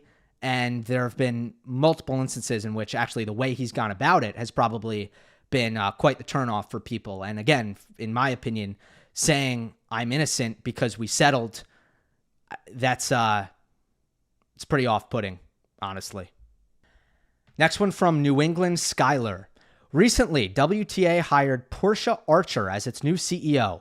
I think COO, but she'll be acting in a very CEO manner. Just wanted to make that correction. She is a professional sports manager who has never played professional tennis or worked in the world of professional tennis.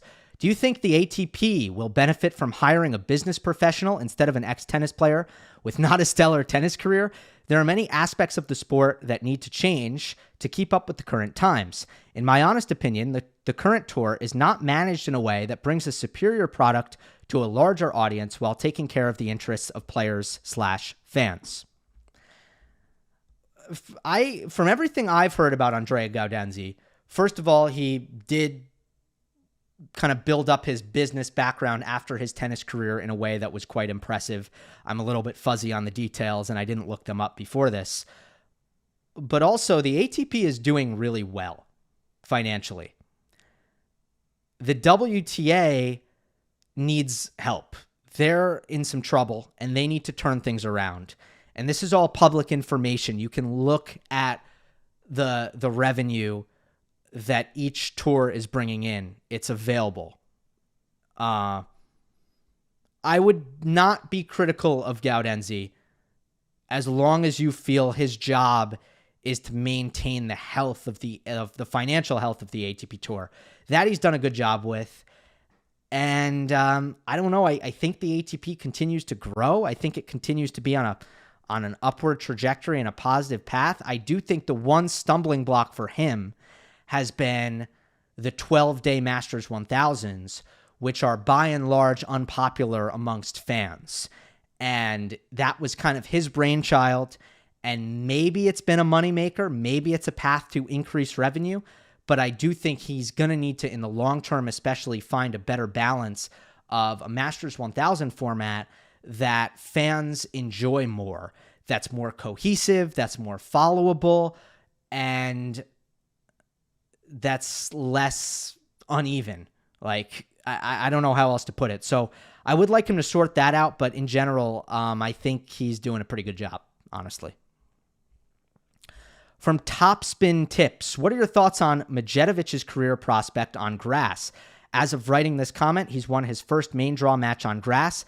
In this match, he served 25 aces, only second to Berrettini's 27 aces for the first round of both Stuttgart and Hertogenbosch. Of all the players playing this week, his motivation and court demeanor is most exceptional.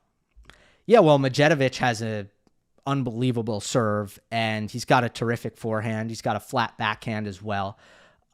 He really shined in Jeddah, which were fast, low-bouncing conditions.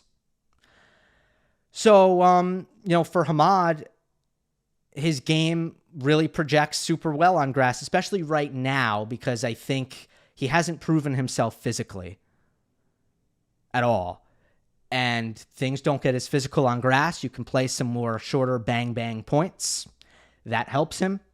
He needs to work on his movement, his other tools outside of serve forehand, and his fitness.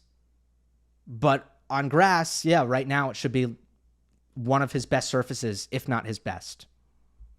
From Kloba, given that Daniil Medvedev hasn't secured any titles this year, do you believe his performance in the Australian Open final has affected his game? What specific aspects of his play or mindset might be contributing to this title drought? Thanks for the coverage. Fantastic job as always. No, I don't think so. I think in 2022, the loss from 2-0 up against Nadal affected him for a long time throughout the rest of that season. I think there were other extenuating circumstances that year that hurt his performance, but I think that the loss to Nadal at the Australian Open was certainly the first domino to fall, or the first obstacle to kind of be put in front of him. I think this is totally different. Daniil should be so proud, and he knows this. Everything I'm saying, he knows. The fact that Medvedev made the final was a miracle. The fact that he went up 2-0 in that final was a miracle.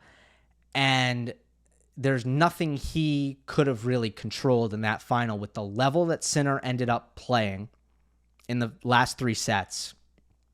And Medvedev's legs understandably going out on him, given that he had played far more tennis than really anyone has the ability to reasonably play going into a final.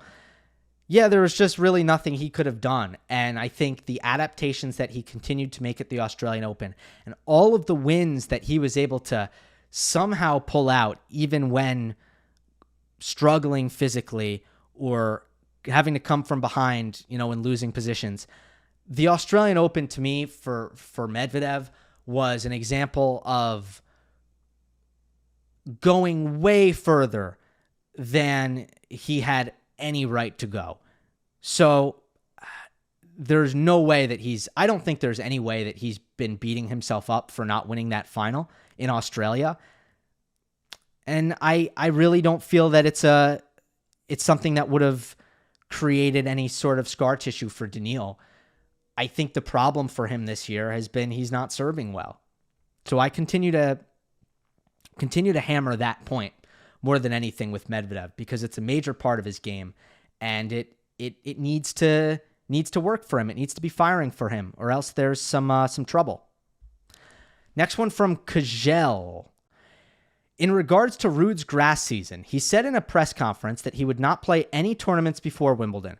He also said that he looked forward to Wimbledon since the grass gives him some challenges that will help him improve his overall tennis. Isn't that kind of contradictory?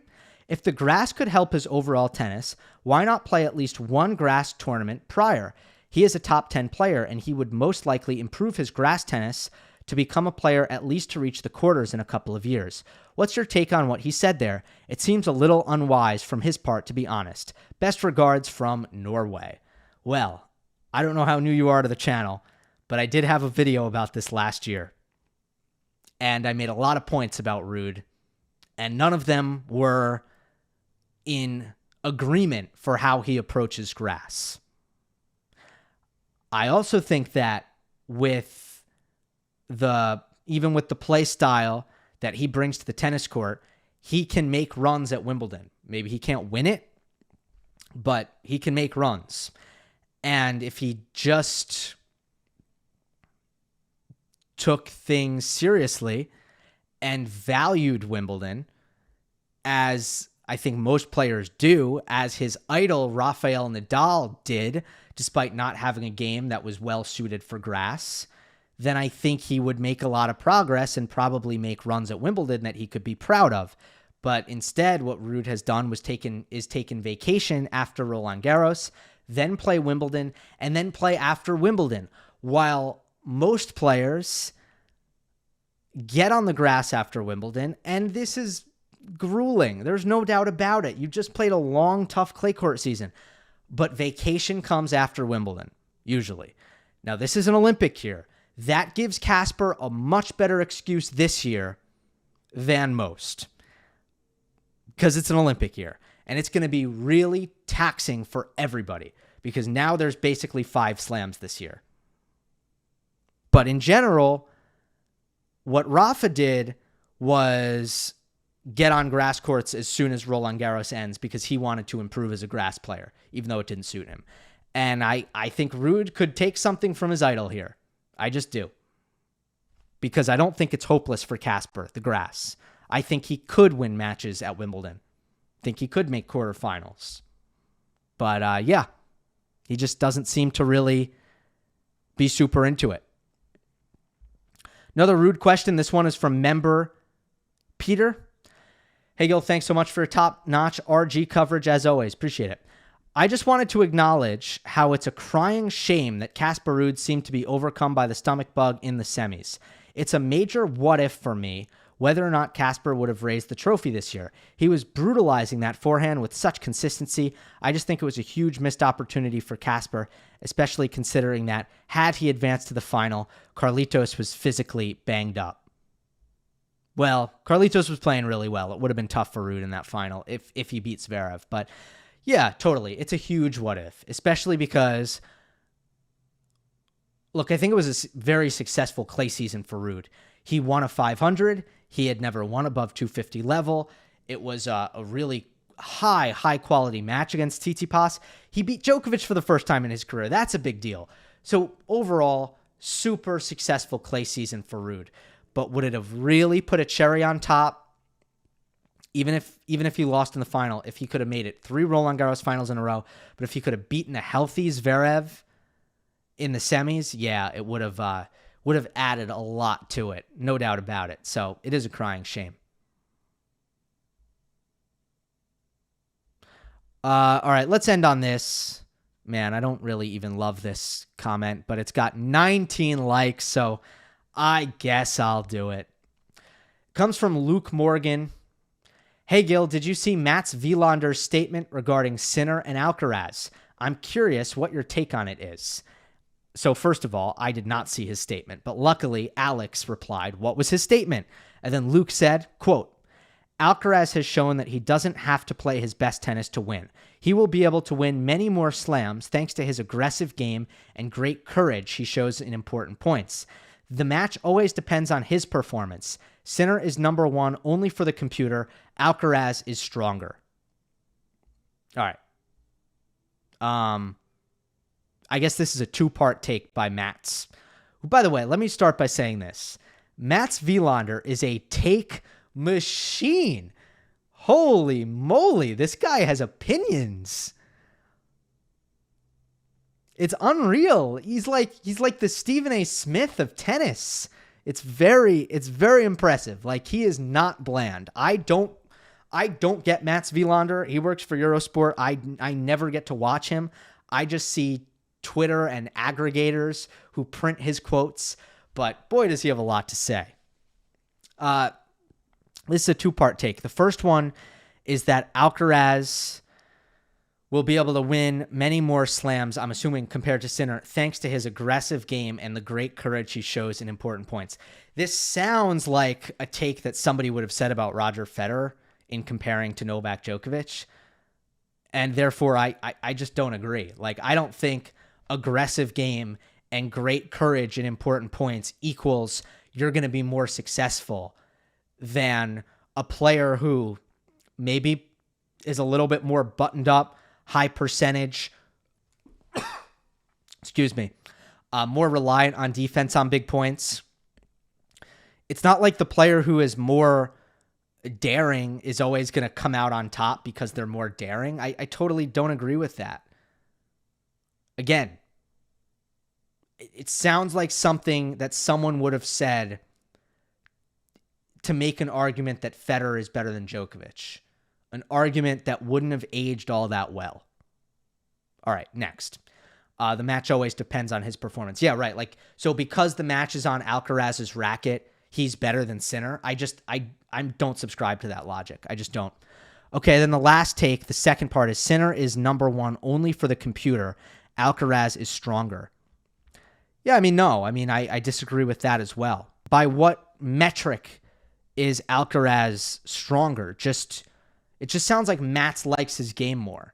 But obviously, it's not like Alcaraz has been injured for a significant period of time since Wimbledon last year. That is not the case. Certainly not more than Sinner. So that can't be an argument. It's not like like last year you could have said, well, Alcaraz didn't play the Australian Open. And because he had an injury, that kind of skews the rankings points situation. But that's not even the case for Carlitos. So I just don't know how you could argue that Sinner is only number one for the computer and Alcaraz is number one in reality. It's not even like Alcaraz. Look, the slam count is tied right now. It's 1-1 for the year. It's 1-1 for the year. So yeah, I'm not understanding it really. The only thing I get is that Sinner did a ton of damage after the U.S. Open last year. And you could say my prediction, if Matt said, I think Alcaraz will finish the year number one, not Jannik, and that will show who the best player was in 2024. Now that to me makes a lot of sense, and maybe that's what Matt's meant. But yeah, I don't agree with either of these takes, although I very much respect Mats Wilander's ability to just churn out those hot takes. It's good stuff by him. Love it.